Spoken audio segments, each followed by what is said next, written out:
God, he's such a weenie. He is such a weenie, dude. Yeah, you're calling me a fascist, but I'm not. You're just broadcasting your L, dude. Getting back to domestic policy on the domestic front. Let's cover the girlies fighting now. The girlies are fighting, as I told you it was going to inevitably happen. Here it is. Elon Musk slams Trump's spending bill. He's very disappointed. Overnight, Elon Musk, criticizing the president's massive spending bill, said he was disappointed to see it. Let's go to Capitol Hill. Correspondent Jay O'Brien with the latest. Good morning, Jay. Yeah, Michael, good morning. President Trump has been adamant he wants Republicans united behind his mega bill, full of a laundry list of campaign promises. But one top ally is still not on board this morning, Elon Musk. Overnight, President Trump's biggest ally coming out against his recent legislative victory. I was disappointed to see the massive spending bill, frankly, which increases the budget deficit, not just decrease it, and undermines the work that the Doge team is doing. Billionaire Elon Musk, who pledged to take a step back from politics, slamming the president's bill, which was pushed through the Republican-led House. On this vote? I think a bill can be big or it can be beautiful, but I don't know if it can be both. My personal opinion. For days, Musk has hinted at his discontent with the GOP bill, but his latest comments underscoring division within the Republican Party over their own. Why don't you think China's using this as an opportunity to present themselves as more pro-Palestine, at least posture-wise? Wouldn't that give them people a different moralist superpower to look to? They are doing that already. They come out and make statements all the time. They speak at the UN. They actually, they're in the Security Council voting against Israel and against America. None of it obviously matters ultimately.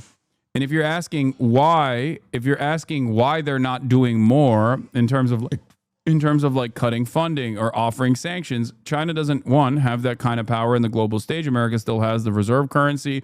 America still controls all of global trade. And beyond that, China will never do something that disrupts their diplomatic interests ever. They are ultimately an incredibly self-interested nation in the same exact way that America is, and that's something you have to remember. Okay? This is something that I've brought up a million times over. China is non-interventionist to a fault. Their understanding of global diplomacy is different as well. They recently set up a separate court, so they are already moving in that direction.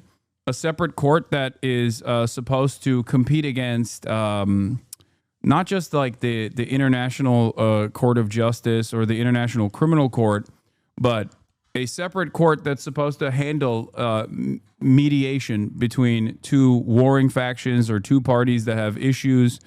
And that litigation is supposed to basically create an alternative to the Western-backed systems that they have, and it's supposed to find a way that both parties feel. It's supposed to find a way to offer things to both sides and allow them to also feel both parties to feel like they have something that they got out of this.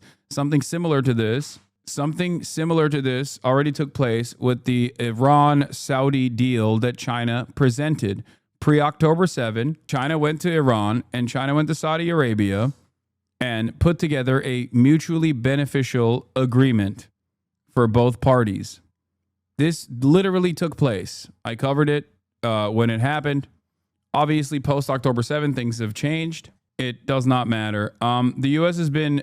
wait, what? Oh, no. China's stated foreign policy position is pretty much always non-interventionist regardless of what the subject matter is. This doesn't mean they never intervene, but it's certainly their posturing. Yes. You don't have to... Let the guy troll, man. It's fine. He wants to be in here and talk about his favorite file neo-Nazi.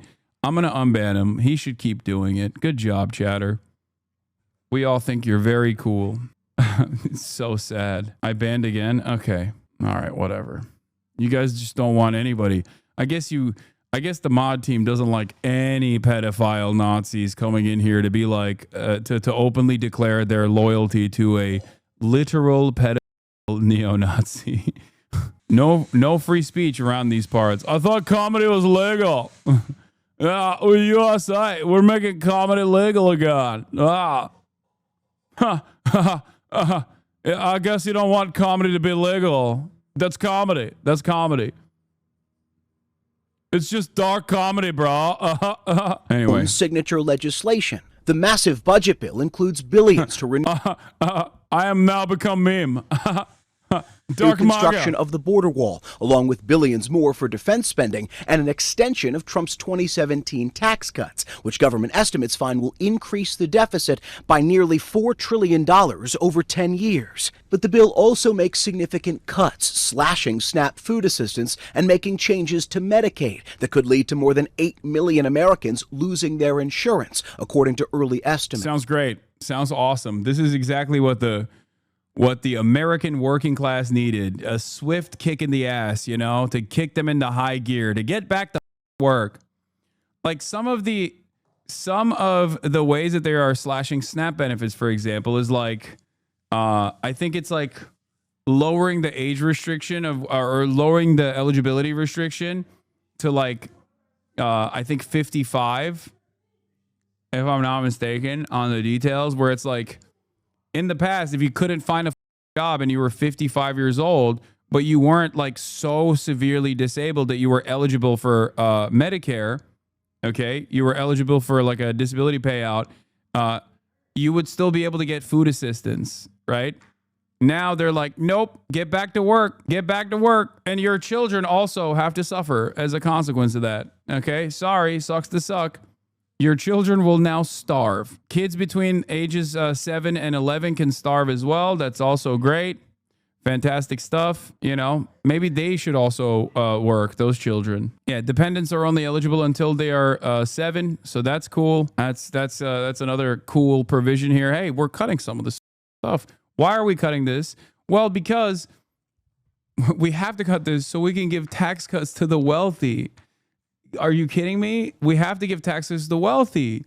Obviously, duh. We have to give taxes to the wealthy and billions of dollars in aid to Israel so that they can have food assistance programs over there without ever having to spend any money on their defense. Because we got that covered, big dog.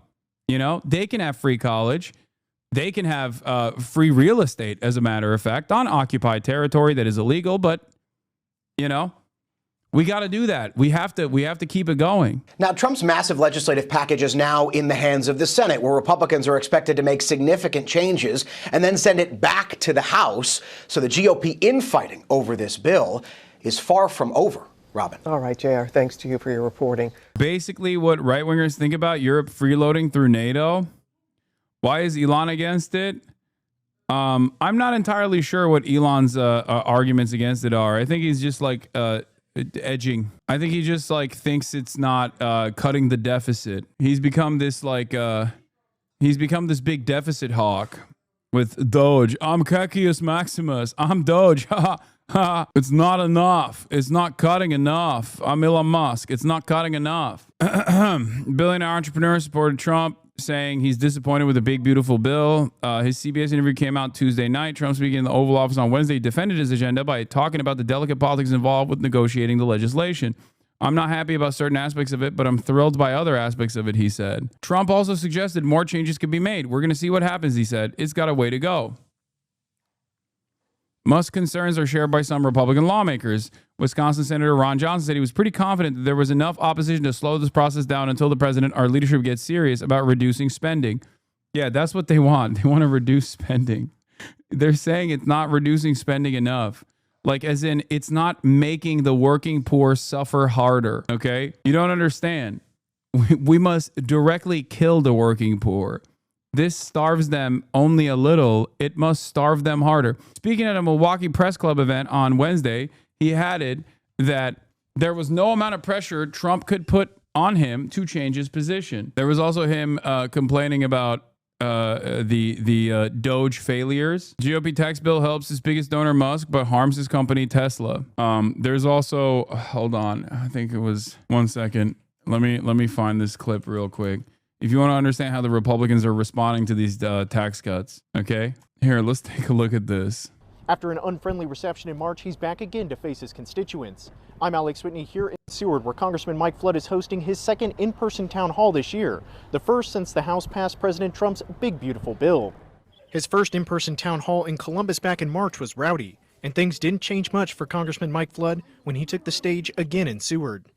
Elon Musk and President Trump is a crook looking into the spending, the waste, fraud, and abuse. The concerns from constituents were unchanged. Many expressed fears that the impending cuts to Medicaid and SNAP assistance could be devastating for low-income Nebraskans. This bill is creating winners and losers, and I don't see how anybody could vote for a bill if they don't know who are winners and who are losers. Flood tried to defend his efforts on the House budget bill, now known as the Big Beautiful Bill, but the crowd was mostly unconvinced.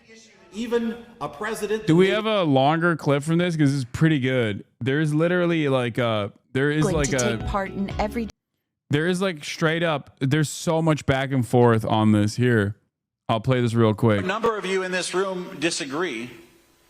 Elon Musk and President Trump. Hold on.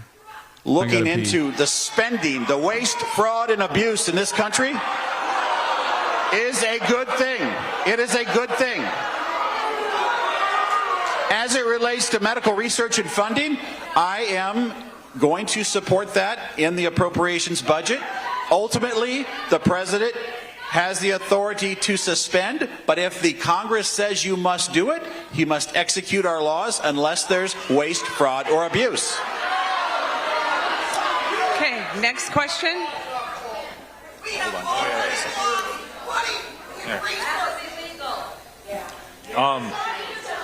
At your last town hall I attended in Columbus, you emphasized fixing the U.S. debt, as you have here also. Here's where I have the issue with believing that is true what you want. The Tax and Jobs Act, under Trump, added $3.8 trillion itself to the deficit. And extending these cuts, which you have voted for, will add another $4 trillion to the deficit. You voted for both of these, but it doesn't match your emphasis on reducing the debt. Tariffs won't make up for it, because they're either being used as negotiation skills or to help with U.S. debt or to bring back manufacturing or, wait, no, it's back to trade negotiations. Never know what they're for. Either way, it won't cover it. U.S. business is paying, so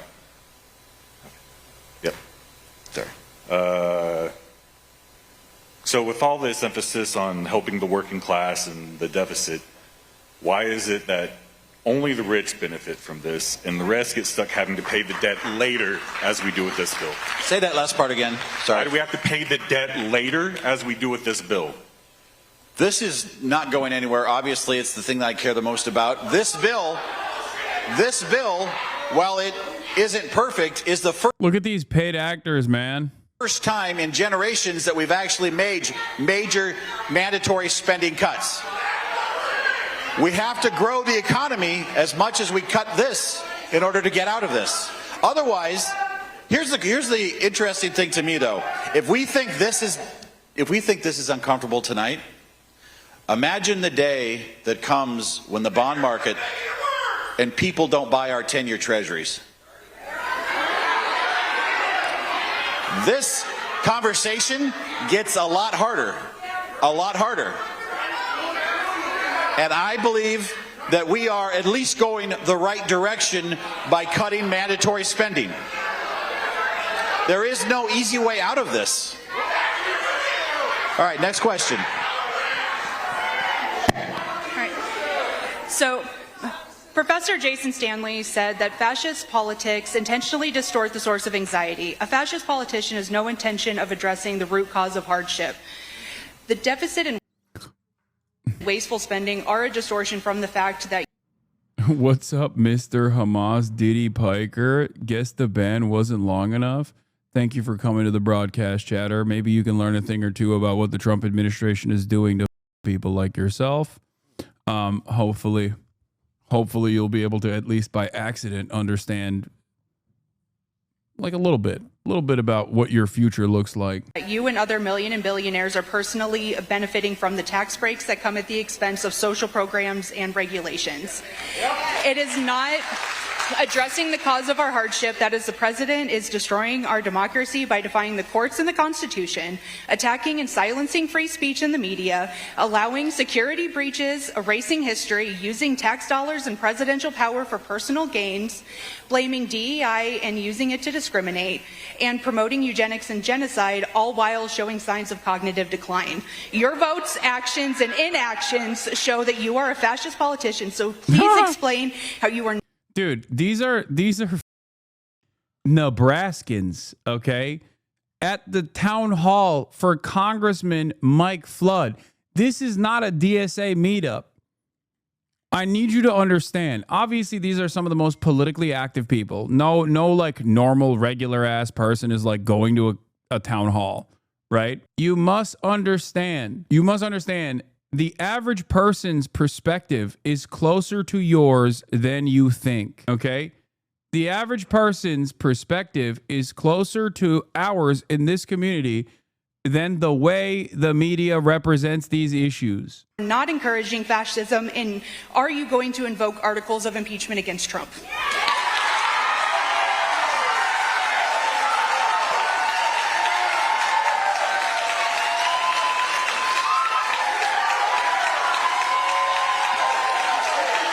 Standing ovations, demanding articles of impeachment for Donald Trump. Look at the Barbaras and the Debras in this room.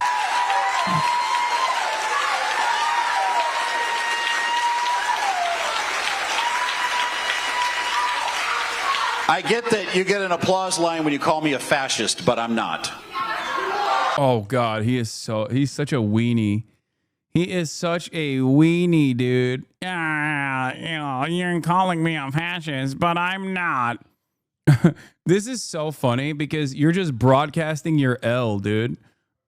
He's like, I get that calling me a fascist is actually making everyone in the room stand up in thunderous applause. But I'm not. Being mean to me is illegal. Why are you mean to me? I am not a fascist. I am an American, and I would never call you something like that. But I can tell you, at the end of the day, we have to live in this country together. I have an opinion about the debt. I believe that we need to cut spending. I believe that we need to figure this out before our financial markets fail. And I will do my best to stand up for you and the... There's nothing funnier than being like, I love Donald Trump, and I'm working to make sure the financial markets don't fail. When Donald Trump seemingly every day is trying to make the financial markets fail. What is this? Initially, according to a person familiar with the call, Musk urged DeWine to send Ramaswamy to the Senate so the former presidential hopeful could be the Doge point person in Congress. But shortly into the call, Musk betrayed his actual motivation. He said he found Ramaswamy annoying. Oh, it's awesome. It's just like a sequence of annoying little charlatans, one worse than the other, okay? Every single one of them is just so awful. It's the Spider-Man finger point meme, but also everyone is just, I don't know who's worse. Elon probably. Like, think about these guys. J.D. Vance, Elon Musk, Donald Trump, Vivek Ramaswamy. Too many big personalities in one room, you know?